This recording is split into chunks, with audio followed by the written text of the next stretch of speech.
30 жылдан бері аралас жекпе-жек шеберлері өздерінің керемет нокауттарымен әлемді таңғалдырып келеді. Және бұл спорттың дамыған сонша күн сайын ауқымы кеңейіп келе жатыр.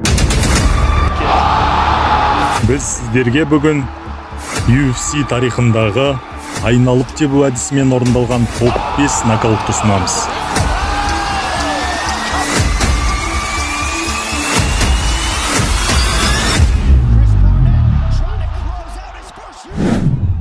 Бесінші орын Junior Dos Santos. 2011 жылы ауыр салмақ чемпионы бразилиялық Junior Dos Santos Жаңа Зеландияда өткен UFC 160 турнирінде Марк Хантпен жекпе-жекке шыққан болатын.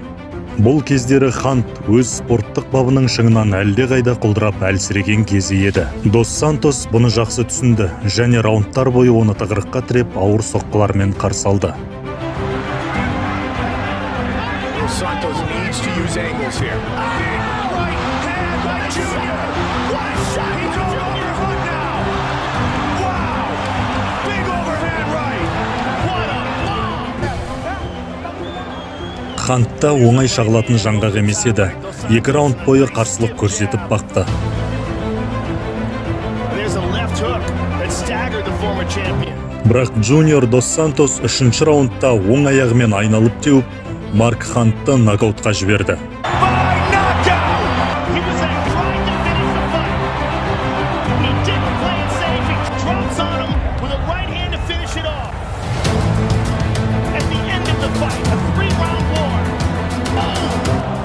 Төртінші орын Стивен Томпсон. 2015 жылы The Ultimate Fighter 21 Final турнирінде Стивен Томпсон Джек Элленбергермен кездесті.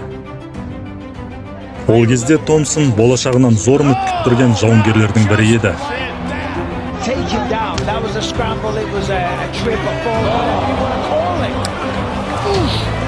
Ол оң аяғының өкшесімен Джек Элленбергерді айналып теуіп, бірден нокаутқа түсірді.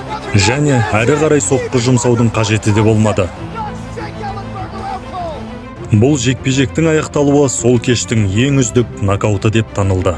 Үшінші орын Витор Белфорт. 2013 жылғы UFC on FX турнирінде Белфорт Strikeforce'тың бұрынғы чемпионы, қатарынан 9 жеңіс сериясымен жеңілістің ащы дәмін татып көрмеген Люк Рокхолдпен кездесті.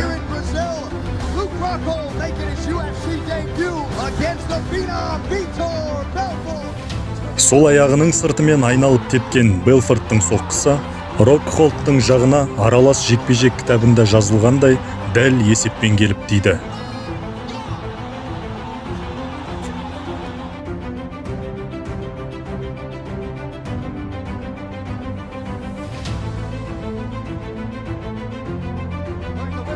Бразилиялыққа бұл кештің үздік нокаут бонусын алу үшін 2,5 минут жеткілікті болды. Екінші орын Ленда Ваната. 2016 жылы UFC 206 турнирінде Ленда Ваната мен Джон Макдесси жеңіл салмақ дивизионында кездесу өткізді. Бірінші раундтың басында жекпе-жек тең дәрежеде өтіп жатты. Бірақ Ленда Ванатаның жай ғана айналып тепкен соққысы Макдессиді терең ұйқыға жіберді.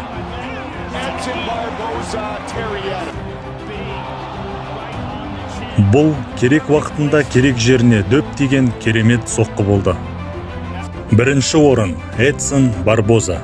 Барбозаның айналып тепкен соққысы өз уақытында UFC жауынгерлерінің біразын билеткен еді.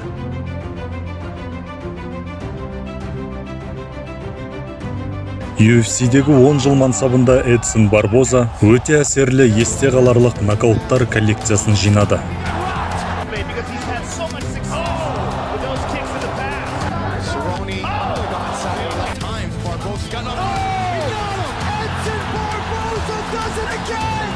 Солардың бірі және бірегейі 2012 жылғы UFC 142 турнирінде өткен Терри Этиммен жекпе-жегі болатын. Жауынгерлер 3 раундқа созылған керемет жекпе-жек көрсетіп жатты.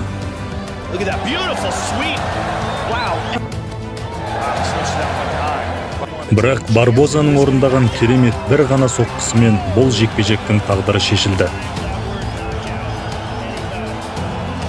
Жекпе-жектің баяу қайталауында Терри Этин бір сәтке қолын төмен түсіріп, жағына тиетін соққыны тік тұрып күтіп алды. Бұл UFC тарихындағы осындай типтегі нокауттардың ең алғашқысы болды.